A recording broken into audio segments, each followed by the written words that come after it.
Hello दोस्तों, जय माताजी। આજે હું બનાવી રહી છું દૂધીના ઢોકળા એક નવી ટ્રીક સાથે। તો આજે હું તમને આપીશ દૂધીના ઢોકળાની રેસિપી, મુઠિયા ઢોકળા। તો ચાલો આપણે બનાવીએ મસાલો। તો સૌથી પહેલાં મેં અહીંયા લઈ લીધું છે 3 ચમચી દહીં। દહીંમાં આપણે નાખી દઈશું 1 ચમચી તેલ। બંને બરાબર મિક્સ કરી લેશું। આ મસાલા સાથે તમે ઢોકળા બનાવશો ને તો એકદમ પોસારું જેવા અને જાળીદાર બનશે, મસ્ત। દહીં અને તેલને હલાવવાની ટ્રીક્સ બરાબર રાખવી પડશે। એમાં નાખી દઈશું આપણે થોડુંક મીઠું। એ પ્રોસેસ બરાબર કરવાની, હલાવવાની। મીઠું નાખી અને આપણે નાખી દઈશું હળદર પાવડર અડધી ચમચી લાલ મરચું પાવડર,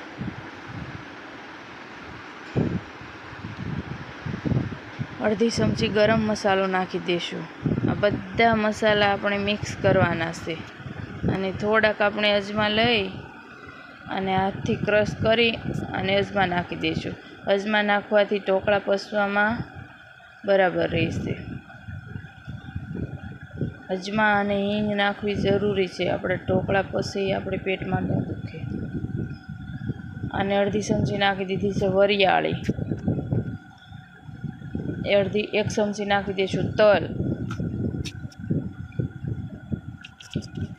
બધું બરાબર મિક્સ કરી અને હલાવી નાખશું। થોડી વાર હલાવી અને બધું બરાબર મિક્સ કરી લેશું।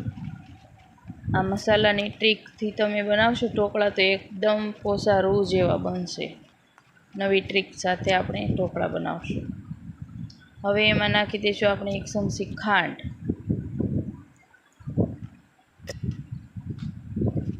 ખાંડ નાખી અને આપણે હલાવી લઈશું એટલે આપણી ખાંડ ગળી જશે એકદમ। તમારી પાસે દળેલી ખાંડ હોય તો તે પણ તમે નાખી શકો છો। હવે મેં અહીંયા 2 વાટકી દૂધીનું સીણ લઈ લીધું છે। દૂધી મેં ખમણીમાં ખમણી લીધી હતી। 2 વાટકી દૂધીનું સીણ લઈ અને એમાં નાખી દીધા છે અડધી વાટકી કોથમીરના પાન, ધાણા।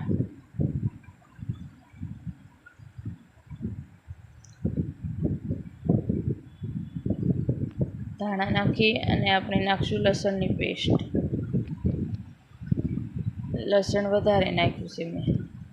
તમારી પાસે લીલું લસણ હોય તો તે પણ નાખી શકો। આમાં તમારે જેટલા શાકભાજી નાખવા હોય એટલે નાખી શકો છો। હવે આપણે આ આદુ મરચીની પેસ્ટ લઈ લીધી છે।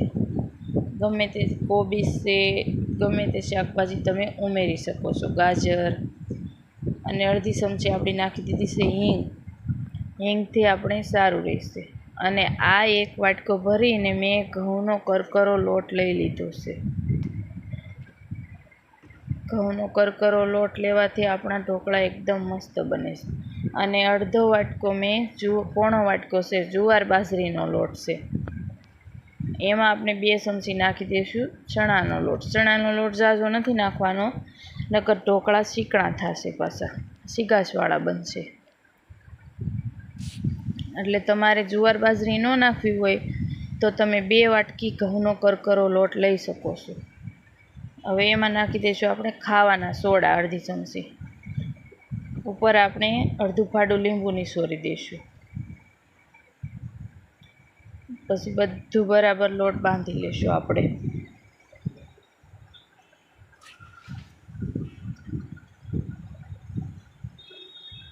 બધું બરાબર લોટ બાંધી અને લોટ આપણે એકદમ મસ્ત સોફ્ટ બાંધવાનો છે, બહુ કડક નથી બાંધવાનો। અને આમાં પાણી જરાક પણ નથી નાખવાનું, કેમ કે દૂધીમાં પાણી થાય એટલે આમાં પાણી નાખશું તો આપણા ઢોકળા બરાબર નહીં બને। ઢોકળામાં પાણી નાખવાનું જ ન આવે। તો તમે જો એકદમ મસ્ત ક્લીન વાસણ પણ છે, એમાં સોટતું પણ નથી અને લોટ એકદમ મસ્ત બંધાઈ ગયો છે। તમે જો આવો એકદમ સોફ્ટ લોટ રાખવાનો છે। જો તમને વધારે ઢીલું લાગતું હોય તો તમે થોડોક ઉપરથી કરકરો લોટ નાખી શકો છો, પણ ચણાનો લોટ કે એવું કાંઈ ન નાખી શકો। જો આવો એકદમ સોફ્ટ લોટ બાંધવાનો છે, ઢીલો એકદમ, બહુ કડક નથી રાખવાનો, નકર આપણા ઢોકળા સારા નહીં બને। હવે આપણે તેલવાળા હાથ કરી અને આપણા મુઠિયા ઢોકળા બનાવી લઈશું આપણે। તો મેં ઢોકળિયામાં પાણી ગરમ કરવા મૂકી દીધું છે અને હવે આપણે ઢોકળા બનાવી લઈશું. તો આવી રીતે આપણે બનાવી લેવાના છે મુઠિયા ઢોકળા. હવે આ ગરમ પાણી થાય છે. હવે આ ડીશ લઈ લીધી છે આપણે કાણાવાળી, એમાં આપણે થોડુંક તેલ લગાવી દઈશું એટલે આપણા ઢોકળા સોટે નહીં, એના માટે તેલ લગાવીને પછી આપણે ઉપર એમાં ઢોકળા મૂકી દઈશું.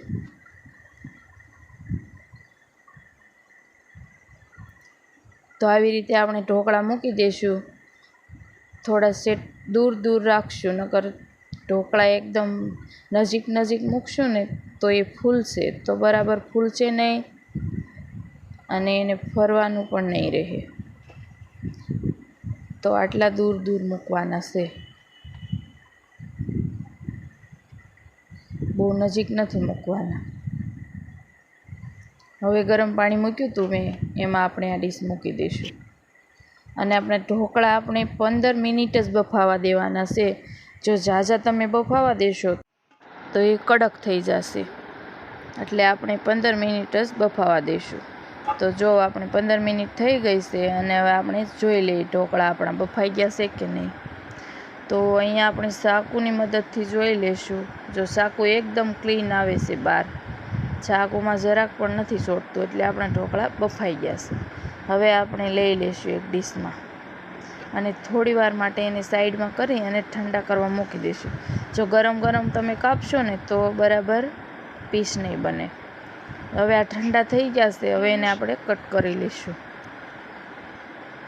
તો આવી રીતે આપણે બધા જ પીસ કટ કરી લઈશું ઢોકળાના. તમે જો કેટલા મસ્ત ઢોકળા બનીને તૈયાર થઈ ગયા છે. એકદમ મસ્ત સોફ્ટ બન્યા છે, બહુ કડક પણ નથી બન્યા. અને હું તમને બતાવી દઉં એક નજીકથી, જો કેટલા મસ્ત જાળીદાર બન્યા છે. તો આવી રીતે બધા ઢોકળાના પીસ મેં કરી લીધા છે અને આને માટે આપણે વઘાર પણ હમણાં કરી લઈશું. તો તમે જોવો કેટલા મસ્ત ઢોકળા દેખાય છે અને બધા બરાબર એક મસ્ત બફાઈ ગયા છે અને અંદરથી દૂધી કેટલી મસ્ત દેખાય છે. હવે આપણે આ લઈ લીધું છે તેલ, એમાં નાખી દઈશું રાઈ. તેલ ગરમ થાય એટલે રાઈ ફૂટી જાય પછી નાખી દઈશું થોડીક હિંગ નાખી અને આપણે થોડાક લીમડાના પાન નાખી દઈશું. લીમડાના પાન નાખી અને અડધું મરચું કટિંગ કરીને અમે નાખી દીધું છે. તમે જે પ્રમાણે તીખું ખાતા હોય એ પ્રમાણે નાખવાનું. હવે એમાં નાખી દીધી છે 2 નાની ચમચી તલ. તીખું ખાતા હોય તો વધારે મરચું પણ નાખી શકો છો. અને આને બરાબર હલાવી અને એમાં થોડુંક પાણી નાખી દઈશું આપણે. પછી એમાં આપણા ઢોકળા નાખશું. એટલે પાણી નાખવાનું કારણ એ છે કે પછી ઢાંકીને મૂકશું ને એટલે આપણા ઢોકળા બરાબર મસ્ત બફાઈ જશે. બફાયા તો હતા પણ વઘાર બેસી જાય મસ્ત. હવે તમે જો ઢોકળા એકદમ મસ્ત વઘારી નાખ્યા છે. હવે એને થોડીક વાર ઢાંકીને મૂકી દઈશું. 2 થી 3 મિનિટ સુધી ઢાંકી અને રહેવા દઈશું. હવે જોઈએ આપણે કેવા ઢોકળા બન્યા છે. તો એકદમ વઘાર એમાં બેસી ગયો છે અને એકદમ મસ્ત ઢોકળા બની અને તૈયાર થઈ ગયા છે. તો તમને કેવા લાગ્યા આ ઢોકળા એ તમે જુઓ. તમને મારી આ ઢોકળાની રેસીપી પસંદ આવી હોય તો લાઈક, શેર અને સબસ્ક્રાઈબ જરૂરથી કરજો. સબસ્ક્રાઈબ કરશો તો નવી રેસીપી જોવા મળશે. અને ઉપરથી નાખી દીધા છે આપણે થોડાક ધાણા.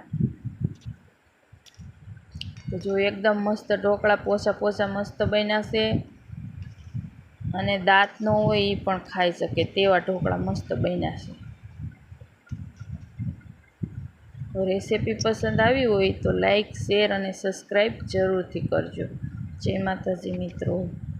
આવા નવા વિડીયો જોવા સબસ્ક્રાઈબ કરતા રહેજો.